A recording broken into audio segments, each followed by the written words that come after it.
एक सवाल जो नीट एस्पिरेंट मोस्टली मुझसे पूछते हैं वो ये कि कैन आई क्रैक नीट। उनके बहुत सारे कंडीशंस हो सकते हैं कि मैं यहाँ से बिलोंग करता हूँ, मेरे पास कोचिंग नहीं है, मेरे पास मटेरियल नहीं है, मेरे पास ये नहीं है, मेरे पास वो नहीं है, क्या मैं नीट क्रैक कर सकता हूँ। जो भी है XYZ कंडीशन मेरे सामने रखते हैं एंड वो मुझसे एक्सपेक्ट करते हैं कि मैं उसका आंसर तुम्हें दूं। इतने सालों के एक्सपीरियंस में मेरे आंखों के सामने हर एक टाइप का स्टूडेंट गुजर चुका है। मैंने उस स्टूडेंट को देखा है जो जीरो से उठ करके नीट में सिलेक्ट होकर गवर्नमेंट मेडिकल कॉलेज में पढ़ रहा है, और मैंने उस टाइप के स्टूडेंट को भी देखा है जो कभी 500 550 स्कोर कर रहा था, पर वो आज क्योंकि उसमें उतनी हिम्मत नहीं थी कि वो अपनी रियलिटी को फेस कर पाए, वो अपने सिचुएशन को फेस कर पाए, अपने सिचुएशन से लड़ सके, आज वो कुछ नहीं है। मैंने हर टाइप के स्टूडेंट देखे और सारा एनालाइज करने के बाद ये बता पा रही हूँ कि कैन आई क्रैक नीट का एक ही आंसर है, यस यस एंड यस। मैं खुद एक एवरेज स्टूडेंट रही हूँ और मुझसे एक बार नहीं कई बार बोला गया है कि तुमसे नहीं होगा, पर जब भी कोई आके मुझसे ये बोलता था कि तुम्हारा सिलेक्शन नहीं होगा, तब मैं उनसे यही बोलती थी कि मेरा सिलेक्शन होगा। एटीट्यूड ऐसा रखो कि जब तुम अपने लोएस्ट पॉइंट पर हो उस टाइम पे भी तुम इतनी हिम्मत रखो कि तुम वहां से भी उठ सको, क्योंकि ये लाइफ है और इस लाइफ में एक बार नहीं 100 बार गिरोगे तुम, और ये तो एक छोटा सा फेज है लाइफ का। अगर इस फेज को भी तुम फेस नहीं कर पाते हो तो कैसे तुम आगे अपने आने वाली लाइफ के चैलेंजेस को फेस करोगे। अपने आप में इतनी काबिलियत रखो कि भले ही तुम बहुत ज्यादा गिर जाओ और लोगों को ऐसा लगे कि बस तुम्हारा दी एंड हो चुका है, पर लेकिन वहां से भी स्टार्ट करने की हिम्मत हो तुम्हारे अंदर। खुद को इतना स्ट्रांग बनाओ, उस लेवल तक लेके जाओ जहां तक कोई इमेजिन भी नहीं कर सकता था कि तुम पहुंच सकते हो। तुम्हें पता है कि जब मैं 11th क्लास में थी तब मेरे केमिस्ट्री टीचर ने मुझसे ये बोला था कि तुम्हारा लाइफ में कभी कुछ नहीं होगा, क्योंकि मेरे मार्क्स केमिस्ट्री में बिल्कुल 0 आते थे, मुझे कुछ नहीं आता था। और नीट 2019 में जो मेरे केमिस्ट्री का स्कोर था वो था 165 आउट ऑफ 180। इतना मेरे बैच में किसी ने स्कोर नहीं किया था। वो स्टूडेंट जिसे केमिस्ट्री बिल्कुल 0 आती थी, जिसे कुछ भी नहीं आता था, वो स्टूडेंट अगर 165 तक पहुंच पाया है तो तुम तो फिर भी बहुत अच्छे लेवल पर होगे। ये बात तो अपने मन से बिल्कुल निकाल दो कि तुमसे नहीं होगा। मैं खुद एक ड्रॉपर स्टूडेंट रही हूँ और ड्रॉपर स्टूडेंट की कंडीशन को अच्छे से समझ सकती हूँ, इसलिए इस वीडियो को बना रही हूँ, क्योंकि मुझे पता है कि तुम्हें इस वीडियो की बहुत ज्यादा जरूरत है।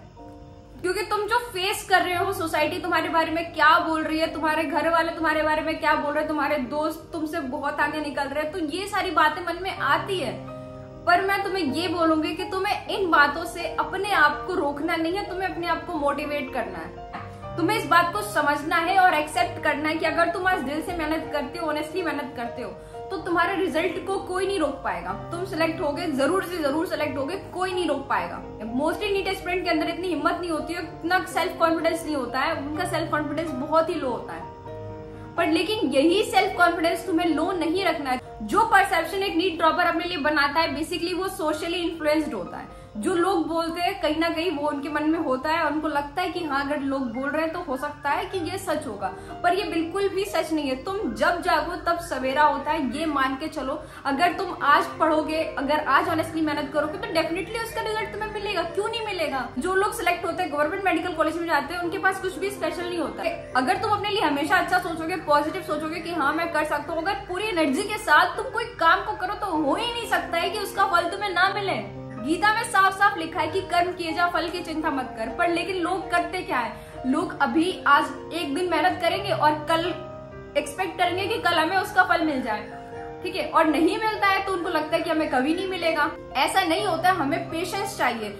तुम मुझे एक बात बताओ, अगर तुम्हें वेट लूज करना है, तुमने आज जिम ज्वाइन किया, तो क्या तुम ये एक्सपेक्ट करोगे कि कल तुम्हारा वेट लूज हो जाएगा, तुम्हें कोई भी फर्क पड़ेगा अपने शरीर पे? नहीं दिखता है। 1 महीना 2 महीना 2 उसके बाद थोड़ा बहुत तुम्हें असर दिखेगा अपनी बॉडी पर। उसी तरह से तुम आज जब पढ़ाई करते हो उसका रिजल्ट तुम्हें डेली नहीं मिलेगा, पर तुम्हारी डेली के मेहनत का रिजल्ट तुम्हें एक दिन जरूर मिलेगा। वो कहते हैं ना कि एक रात में कामयाबी उसी को मिलती है जो उस रात की कामयाबी के लिए कई रातें सेक्रीफाइस करता है। जो सक्सेसफुल पर्सन होता है उसकी सक्सेस दिखती है लोगों को, पर उसने कितना हार्डवर्क किया होता है उस सक्सेस के लिए वो किसी को नहीं दिखता है। इमीडिएटली सक्सेस पे मैं बिलीव नहीं करती हूँ। सक्सेस का जो प्रोसेस होता है वो स्लो ही होता है और स्लोली हम धीरे धीरे सक्सेस की ओर जाते हैं। देखो, प्रिपरेशन का तरीका बहुत नॉर्मल होता है। कई लोगों को लगता है कि बहुत कॉम्प्लिकेटेड चीजें हो सकता है, टॉपर कोई दूसरी स्ट्रेटजी लगाता होगा, टॉपर के पास बहुत ज्यादा दिमाग है, उसके पास बहुत अलग अलग चीजों के बारे में नॉलेज है, पर ऐसा नहीं है, ठीक है। ये कोई स्ट्रेटजी वीडियो नहीं है, पर लेकिन ब्रीफली मैं तुम्हें ये बता देती हूँ कि वो जो स्टूडेंट जो गवर्नमेंट मेडिकल कॉलेज में जाते हैं, सिलेक्ट होते हैं, जिनकी कहानियां तुम सुनते हो कि वो 100 से 600 नंबर तक लेके आए,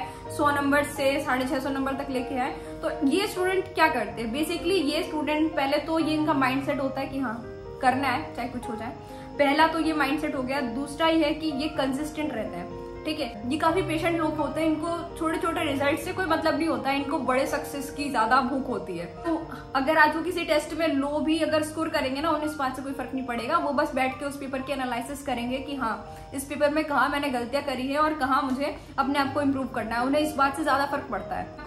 अगर तुम आज किसी टेस्ट में गलतियां करते हो, तुम्हें लगता है कि तुमसे नहीं होगा, इंस्टेंट ये लोग क्या करते हैं कि जब इनसे कोई गलतियां होती है तो ये लोग खुश हो जाते हैं कि हाँ अच्छा हुआ मुझे अपनी कमियां अभी पता चल गई, ताकि इनकेस फ्यूचर में अगर ये क्वेश्चन आए नीट में तो उसे मैं सही कर सकूं। और उस पर काम करते हैं, अपने आप को इम्प्रूव करते रहते हैं। तो ये माइंडसेट अगर तुम्हारे अंदर आ जाए ना कि जो गलतियां मैं आज कर रहा हूँ मुझे उससे सीखना है, मुझे अपने आप को इम्प्रूव करना है, तब जाके तुम्हारा सिलेक्शन होगा। कोई नहीं रोक पाएगा, ठीक है। कोई बहुत बड़ी बात नहीं है नीट क्रैक करना, ठीक है। कोई बहुत बड़ी बात नहीं है, ठीक है। अपने आप में अगर तुम मान के चलोगे ना बहुत बड़ी बात है, ठीक है, मैं आज बहुत गलतियां करता हूँ, रोते रहोगे।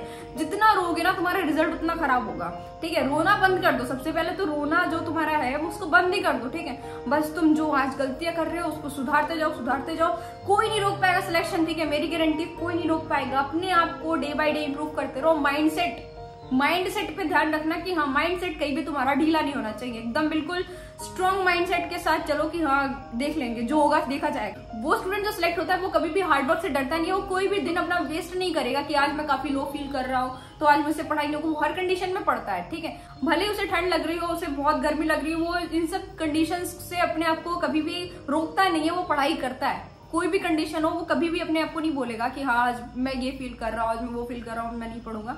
अनटिल एंड अनलेस बहुत ज्यादा ही उसकी तबीयत खराब हो तब तक वो कोई भी बहाने नहीं बनाता है। और एक चीज जो मैं मानती हूँ कि सिलेक्शन के लिए सबसे ज्यादा इंपॉर्टेंट है वो है डिसिप्लिन। अगर आप अपनी लाइफ में डिसिप्लिन नहीं हो तुम कभी भी सक्सेसफुल नहीं हो पाओगे। मेरे लिए discipline is utmost important. Discipline का मतलब लोग ये मानते हैं कि सुबह 5 बजे उठना और रात को 10 बजे सोना, पर ये डिसिप्लिन का मतलब नहीं है, ठीक है। अगर तुम ऐसा करते भी हो और पूरे दिन अगर वेस्ट करते हो तो भी तुम्हारा सिलेक्शन नहीं होगा। तुम्हारा डिसिप्लिन कहीं धरी की धरी रह जाएगी, कहीं तुम उससे सिलेक्ट नहीं होगे। पर लेकिन डिसिप्लिन का मतलब ये कि जो तुम आज कर रहे हो, अगर तुमने जो स्ट्रेटेजी बनाई है कि हाँ मैं पूरे साल इस स्ट्रेटेजी को फॉलो करूंगा और ये सारी बातें जो है अगर तुमने लिखी है कि मैं ये चीजें अगर नहीं करूंगा मतलब नहीं करूंगा, तो अगर इन सब चीजों को तुम पूरे साल कंसिस्टेंटली फॉलो कर पाओगे तब जाके तुम्हारा जो डिसिप्लिन है वो चीजें कहीं ना कहीं एक्शन में आएगी और तुम्हारे सिलेक्शन में हेल्प करेगी। तो डिसिप्लिन को समझो। इट्स नॉट लाइक कि सुबह 5 बजे उठना और रात 10 बजे सोना तुम्हारा डिसिप्लिन मेंटेन हो गया। नहीं, ये डिसिप्लिन नहीं है, ये कुछ नहीं है, इससे कुछ नहीं होगा, ठीक है। जो भी बातें मैंने तुम्हें अभी तक बताई ये बातें बहुत ज्यादा इंपॉर्टेंट होता है किसी भी स्टूडेंट के सिलेक्शन को डिसाइड करने के लिए। इसके बाद जो चीज इंपॉर्टेंट है वो ये है कि हमें किस तरह से पढ़ाई करनी चाहिए, ठीक है। तो सबसे पहले मैं तुम्हें ये बोलूंगी कि तुम कंसिस्टेंट रहना है तो तुम कोई भी कोचिंग ज्वाइन कर लो, ऑनलाइन या ऑफलाइन कोचिंग ज्वाइन कर लो, पर लेकिन कहीं भी ज्वाइन करो उस पर स्ट्रिक्ट रहो। एक रिलायबल सोर्स होना चाहिए आपके पास। Here I will recommend you physics वाला। पीडब्ल्यू से पढ़कर हजारों बच्चों ने अपना सपना पूरा किया है। इस बार नीट 2023 में पीडब्ल्यू से 20,000 प्लस फ्यूचर्स डॉक्टर्स बने हैं। 7 पीडब्ल्यू के स्टूडेंट ने अंडर टॉप 100 EIR सिक्योर करी हैं। 700 प्लस मार्क्स लाने वाले 15 पीडब्ल्यू स्टूडेंट्स हैं एंड 650 प्लस लाने वाले 1500 students. This year PW has produced the most historical result ever. आपके एम्स जाने के सपने को पूरा करने में आपकी हेल्प करने पीडब्ल्यू न्यू बैचेस लेकर आया है। यकीन 3.0 बैच, इंडिया से स्ट्रॉन्गेस्ट नीट ड्रॉपर्स बैच। यकीन 3.0 आपका रोड मैप 250 से 650 मार्क्स तक। और ये बैच उनके लिए है जो नीट 2024 को क्लियर करना चाहते हैं और डॉक्टर बनता हुआ देखना चाहते हैं। ये बैच स्टार्ट हो गया है। इसकी प्राइस है ₹3600। इसकी क्लासेस स्टार्ट हो रही है 3 जुलाई 2023 से। यू विल गेट यकीन 2.0 2024 प्लस यकीन 1.0 2024 फ्री एंड यकीन 3.0 batch. Arjuna NEET 2.0 2024 batch for 11th class NEET aspirant in just ₹4200. Laksh NEET 2.0 2024 batch for 12th class NEET aspirant in just ₹4200. In all batches PW आपको दे रहा है इंडिया के top educators जो बनाएंगे आपको physics, chemistry, botany and zoology में perfect. Classes will be 6 days a week and 3 live lectures per day. Daily practice problem with their video solution in quiz format. PDF notes of each class will be uploaded on PW app. Scheduled test will be held according to the planner. Each batch has its own set of book which you can purchase using my link in the description. A set of 15 comprehensive book with detailed theory with need to know and concept application questions. Short notes and solve miscellaneous example topic wise learning plus and multi-concept MCQ covered in exercises. Match the column correct, incorrect, pair MCQs, statement based questions, statement based and assertion reason MCQs in a multi-concept section for a complete practice. Need past 10-year questions, elaborated solutions. PW courses purchase करने के लिए description and pin comment में दिए मेरे link से जाओ और मेरे कूपन कोड यूज करो SG150 एंड आपको मिलेगा इंस्टेंट 150 रुपीज डिस्काउंट। जब भी तुम कोई भी क्लास लेने जाओ तो तुम्हें पता होना चाहिए कि तुम आज क्या पढ़ने वाले हो, थोड़ा बहुत उसका ओवरव्यू पढ़ के जाओ ताकि तुम क्लास में बेटर अंडरस्टैंडिंग के साथ समझ सको।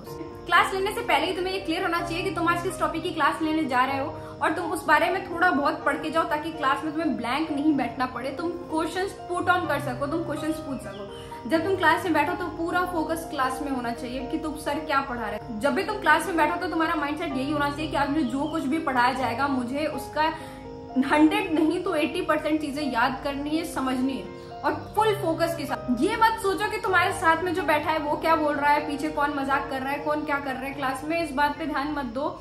बस तुम पूरा फोकस इस पे रखो कि क्लास में क्या पढ़ाया जा रहा है, ठीक है। नोट्स तो तुम्हें कहीं भी मिल जाएंगे, उसकी चिंता मत करो। जो पढ़ा रहे हैं उसको सीखने पे ज्यादा फोकस करो, ठीक है। अगर तुम फिजिक्स की क्लास ले रहे हो तो सीखने पे ज्यादा फोकस करो। अगर तुम बायोलॉजी की क्लास ले रहे हो या केमिस्ट्री की कोई थ्योरेटिकल क्लास ले रहे हो तो चीजें याद करने पे फोकस करो। अगर तुम्हें ऐसा लगता है कि तुम्हें कोई टॉपिक आता है, तुम्हें उसकी लेक्चर लेने की जरूरत नहीं है, फिर भी उस क्लास में बैठो, क्योंकि अगर तुम बैठोगे तो 4 चीजें तुम्हें याद होगी और याद करना बहुत ज्यादा इंपॉर्टेंट है। उसके बाद जब क्लास खत्म हो जाए तो जो भी चीजें पढ़ाई गई है उसके रिलेटेड बहुत सारे MCQ सॉल्व कर लो। उसके बाद क्लास में जो भी पढ़ाया गया तुम उसको रिवाइज कर लो और सेम डेट में कोशिश करो कि उसके बहुत सारे MCQ तुम सॉल्व कर लो। जितने भी MCQ तुम्हारे पास हैं, जो भी होमवर्क तुम्हें मिले, तो सारा कुछ सॉल्व कर लो। जो भी डाउट आए उसको सेम डेट में या कल या परसों 2 दिन के अंदर उन सारे डाउट्स को क्लियर कर लो और वीक के एंड में उसको रिवाइज करो, मंथ के एंड में उसको फिर से रिवाइज करो। रिविजन इज द की, ठीक है। जितना रिवाइज तुम करोगे उतना ही ज्यादा तुम्हारे चांसेस रहेंगे कि वो चीजें तुम्हें याद रहेंगी और एग्जाम में वो फ्रूटफुल हो तुम्हारे लिए, ठीक है। उसके बाद तुम अपने प्रिपरेशन को अच्छे से नहीं कर पाओगे, इसलिए सबसे पहले तो जो क्लास में पढ़ाया जा रहा है उस पर ध्यान देना और बाद में एग्जाम के लिए पढ़ना, ठीक है। तो ये ब्रीफली मैंने तुम्हें बता दिया कि किस तरह से पढ़ना है। बाकी और भी चीजें लाइक बहुत सारे वेरिएशंस आते हैं, लाइक एग्जाम का टाइम होता है, बैकलॉग वगैरह और बहुत सारी कंडीशंस होते हैं जिसमें हमें समझना होता है कि हमें किस तरह से पढ़ाई करनी है, ठीक है। तो कोई भी बैकलॉग तो देखो तुम अभी अफोर्ड नहीं कर सकते। अगर तुम बैकलॉग में जाते हो तो बहुत ज्यादा ड्रास्टिक कंडीशंस आ जाएंगे तुम्हारे लिए, इसलिए ट्राई करो कि कंसिस्टेंट रहो, कोई भी दिन अपना ब्रेक मत करो, ठीक है। अगर बैकलॉग आ भी जाता है तो जो भी कॉन्सेप्ट तुम्हारा बैकलॉग में आया उस पर ध्यान मत देना, क्लास में जो पढ़ाया जा रहा है उस पर ध्यान देना, क्योंकि वो चीजें ज्यादा इंपॉर्टेंट है। अगर तुम क्लास पे ध्यान नहीं दोगे तो वो चीजें भी बैकलॉग में चली जाएंगी और तुम्हारा बैकलॉग कभी भी लाइफ में क्लियर नहीं होगा। फिर जब एग्जाम की बात आती है, एग्जाम के टाइम पे भी जो भी चीजें क्लास में तुम्हें पढ़ाया जा रहा है उसको प्रायोरिटी रखना, पहले वो चीजें कंप्लीट करना, उसके बाद एग्जाम रिलेटेड चीजें पढ़ना। अदरवाइज आगे चल के जो क्लास में पढ़ाया टॉपिक है उसके अभी एग्जाम होंगे, उस केस में क्या करोगे, फंस जाओगे तुम। और तुम्हें इस बात से बिल्कुल भी फर्क नहीं पड़ना चाहिए कि तुम्हारे क्लास वाला कितना स्कोर कर रहा है, तुम्हें सिर्फ अपने रिजल्ट से मतलब है। तुम अपने आप को कंसिस्टेंटली जो भी क्लास में पढ़ाया जा रहा है उसको इम्प्रूव करते रहो। हो सकता है कि तुम्हारा जो साथ वाला है वो अपने जो क्लास को छोड़ के सिर्फ जो टेस्ट में आ रहे हैं वो सारी चीजें पढ़ रहा हो और आगे इनकेस फ्यूचर में जब इन टॉपिक्स की बारी आएगी तब हो सकता है कि तुम्हारे मार्क्स उनसे ज्यादा आए। ये चीजें चलती रहती है, तुम बस अपने लेवल पे प्रिपरेशन करते रहो। तुम्हें पता है कि तुम्हारी प्रिपरेशन सही आ रही है और ये चीजें मैटर करती है, ठीक है। ये मैटर बिल्कुल नहीं करता तुम्हारे साथ वाला क्या स्कोर कर रहा है क्या नहीं कर रहा है। मेरे बैच में भी कई सारे स्टूडेंट थे जो कि मुझसे बहुत ज्यादा स्कोर कर रहे थे और मेरे मार्क्स उतने नहीं आ रहे थे टेस्ट में, पर लेकिन मैंने इस बात पर थॉट नहीं दिया। मैं बस जो अपनी प्रिपरेशन थी, मुझे पता था कि मेरी प्रिपरेशन सही जा रही है, ठीक है, पर लेकिन नीट में मैंने उनसे ज्यादा स्कोर किया था। आई होप कि तुम्हें मेरी इस वीडियो से कुछ सीखने को मिला हो। So this was all about this video. Thank you for watching.